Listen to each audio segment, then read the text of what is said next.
All right, let's see what your animal energy is for March. Fascinating. Oh my God. Yes, fire and flame. Okay, no, let me just talk about why this is so good. First of all, Phoenix, yes, it's Scorpio energy, but this equates to the Six of Swords in the Tarot.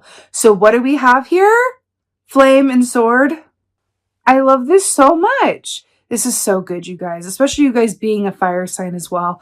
So Sagittarius, the symbol of Sagittarius is the bow and the arrow, which is like the arrow is like another form of a sword that flies through the air to make it hit its mark. Whoa. Whoa, okay. Took me a minute to walk down that trail, but we got there. So the Phoenix with the Six of Swords is such a beautiful energy because the Six of Swords is my favorite of the entire suit. It speaks of inner peace. It speaks of a transition, a journey into calmer waters, into a sort of beautiful mental clarity. It's that beautiful image of water that's undisturbed and perfect. That Six of Swords, and I really, really love that. You know, the fact that this Phoenix is coming up in this context, because Phoenix medicine is so much about rising from the ashes and rebirth and renewal. I'm telling you, it's sword and it's flame. It's both of those things together. Feel like that's where the power is. This feels really, really good. A lot of opportunity inherent in this as well, but I feel like we could also take this literally. Because we're going into March, you know, month of the spring equinox here in the Northern Hemisphere. And then we have the Phoenix here, which is rising up and getting that fire lit. So it's interesting as we move from Pisces to Aries season within this month, that there's kind of like that natural transition. Six of Swords is also about crossing a body of water. So there's something about the elements that are largely at play here as well. When the Phoenix comes up, which is a sign of spirit, you're at a very blessed point in time, as it were, and it feels really, really good. Whew, see what's going on for March. God, I love that Phoenix. It's not one that comes up too often, so it's really exciting when it does. Okay, so we have the Ten of Swords here. I'm telling you, it's swords and it's fire. That's what this feels like. So Ten of Swords. So this is really interesting because, you know, in this context, this speaks of complete and full endings, but also being willing to release something in order to attain something new. Which is interesting because the Phoenix can only rise from the ashes of its previous self.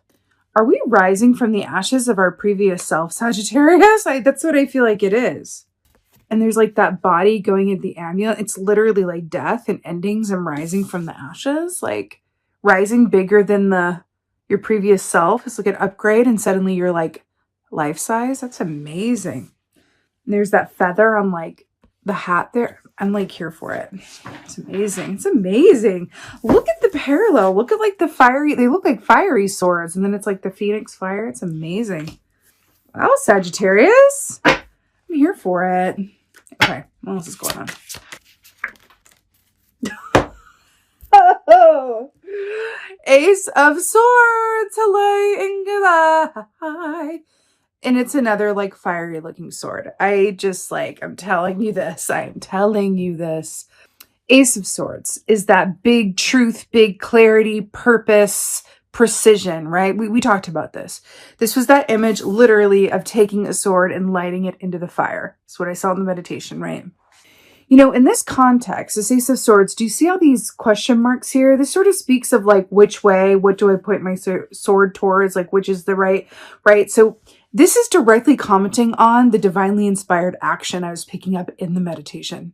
Remember when I said that the Knight of Wands is known for being hasty and moving without thinking, but then if you operate from a place of divinely inspired action, you don't waste time, you always hit your mark, just like the true Sagittarians that you are.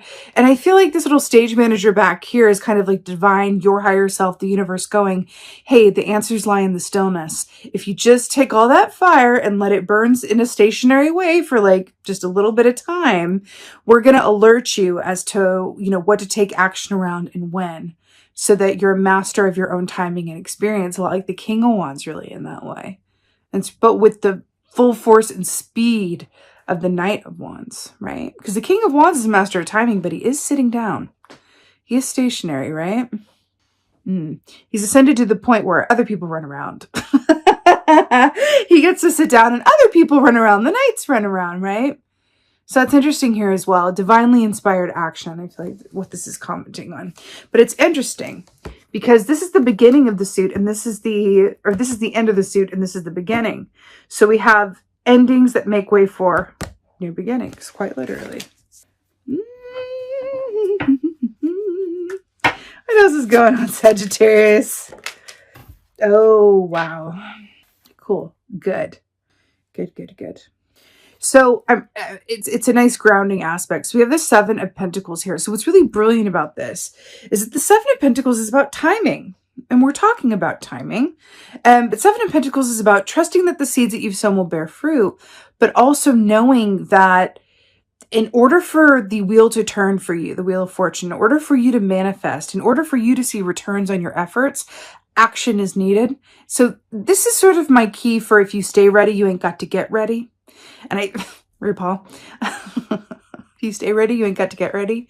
And I feel like that's the energy behind this for you guys. Because there's also this aspect of like the moon and, you know, working after hours. And I do feel like there is this a certain energy of, I feel like you're going to be imbued with a newfound sense of purpose or passion or energy towards something. And you are being applauded around that, but you're also being encouraged to sort of temper your action with foresight, thought, and deliberation. Feels good. Feels really good. All right.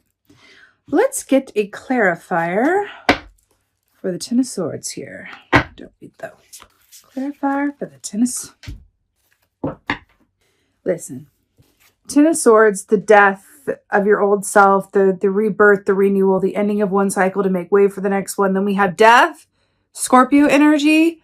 Well, the Phoenix is also the symbol of Scorpio. What is going on? We already talked about this. It's endings that make way for new beginnings. It's rebirth. It's the possibility of new potential. But in order to manifest that, it's about releasing what was and being willing to let go of what there's no longer room for in terms of where you're going. You're in a major transition point. If you didn't know. I'm here to tell you, Sagittarius, if you did not already know, you are in a major transition point. Let's get a clarifier for the Ace of Swords. Like, really? Ace of Swords. Did you just get the Ace of Wands to clarify the Ace of Swords? Did you just get an ace and an ace of fire and sword? What is going on with this reading? But I'm here for it in every way. You know, the Ace of Wands is very much about action, creation, divine inspiration. This is exactly what we were saying already. But what's really interesting too is the parallel of this happening at nighttime. You know, fireflies equate to like an Eight of Wands energy. But the trick with firefly energy when it pops up is that it's also a call to energy management because they shine brightly, but they can burn out just as quickly. So we have this question mark here. We're talking about, you know, where do I point my sword? I realize what this is I realize what I want. I realize where I want to go. I realize I have this idea.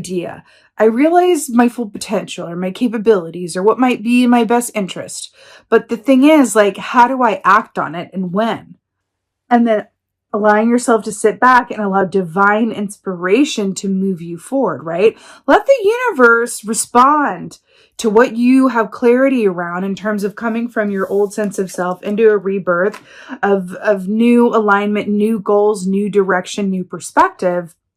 And allow things, Seven of Pentacles, to align for you a little bit before being a Knight of Wands and taking action. Allow that sword to meet up with that flame. What did I say at the beginning of this? That the whole key and the magic for you this month is matching up the swords and the fire. Thought, precision, deliberation with action, passion, and movement. Okay. Let's get a clarifier for Seven of Pentacles. I'm just like, really? There's something with the nighttime here, like I said, like the nighttime energy with the moon as well. There could be a lot of dreamtime messages from your subconscious that you wake up with these great ideas. You wake up with like, oh my God, I should call my friend. I haven't talked to them in a while. And then you end up getting on the phone and they give you an idea for something, or they offer to introduce you to someone, or they, you know, whatever this is. This could be you're ready for love. and this is lining up for you in this way and you're ready. This could be you're ready for a new career or to do something different with your current work or to move or whatever this is, right? But it's really beautiful. It feels very exciting. Queen of Wands with the Seven of Pentacles. What do we say about allowing the universe to line things up for you, right? Allowing the universe to respond to your point of clarity, right? I feel like the whole message around this too is that you're working in tandem with the universe. You are co-creating. Now, the Queen of Wands here is really brilliant because she is the queen of allowing her highest and best good to come to her. She is an absolute magnet for it. Why? Because she doesn't have anything blocking those manifestations from coming through, right? Which means she's seated in her confidence. She's highly confident, the Queen of Wands. She's directly connected to what makes her happy, and she's the absolute queen of self-care game. She's really, really great at that. So it's interesting that we have all of this, and then we end with allowing yourself to sit back and just allow the manifestation to come through and the divine timing to line up for you. Sometimes it's not always about, I've got the clarity, I want to move forward, and now it's time. Sometimes it's getting a bit of a preview before it happens. You get the clarity, you're inspired to move forward, an opportunity or two comes to mind or comes through, and then we have to kind of practice a bit of patience right before we really get off to the races, which can oftentimes be the most important part. And sometimes we don't recognize that time as the gift that it is, to enjoy the moment before you get what you desire. That's ultimately what this feels like. Enjoy the moment, enjoy the time before you get what it is that you desire. I feel like it might be more than one thing. But look, endings that make way for new beginnings. Inspired thought meets up with, inspired thought meets up with inspired action. Let's go with that. I like that.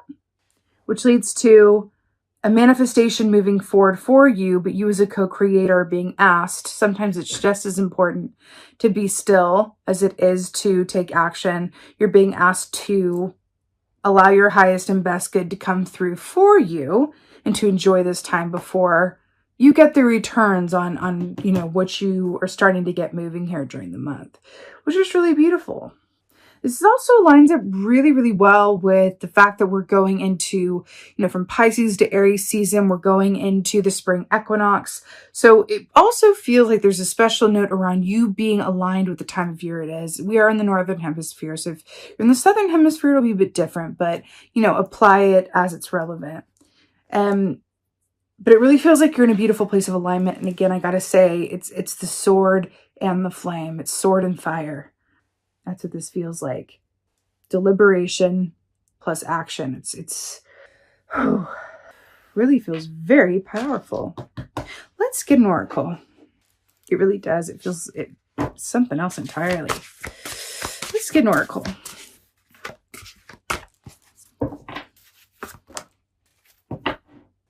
How many times have I looked at you during this reading? I'm just like, new beginnings. Do I even need to say anything really though? New beginnings. And the ending of something. This could be the death of self, death of an old dream, the ending of a way of thinking, certain self-sabotage behaviors. It can really, really be anything, which leads to divinely inspired action and inspiration. Enjoying the time before you get what you want and knowing that it's imminent. You know what's coming through? You know that time where, let's say you've been looking for a job for a long time, a job that you really love to do, that pays you, the right amount, that it's a perfect location, it's all of these things lining up. And then you finally get the job, but then your boss comes through and says you know what? We're really excited to bring you on board. But the thing is, the person who was in the job before still has another month before, they're going to leave. So here's what we're going to do. We're going to bring you on in a month's time, but it's going to be paid because, we want to, incentivize you to be excited to come on board. So you're going to have a month of paid pre-leave before you start this job. And it's just are you freaking kidding? It's just could this get any better? That's kind of a similar energy that I'm picking up on in terms of there's going to be a lot to be excited about, but I keep on hearing it. There's something about The key to this as well is enjoying this time before you get what you want. Because when you get what you want, that requires the true ending of life as you knew it. Because even wish fulfillment requires change. And change is hard. I don't care if it's the happiest change in the world. Change in itself is not necessarily natural to us as humans who have desires and egos and like a routine. You know what I mean? But new beginnings. Ever have a little flying baby up here? You're really headed for a new chapter and a whole new ball game, and it's really, really beautiful. I really like that it started with the beginning, that it began with the endings, with the Ten of Swords and the Death. Like, these are the two that represent endings in the tarot, and you get them right off the start to double aces. This is absolutely amazing, Sagittarius. New beginnings indeed. Sword and flame. That is the key.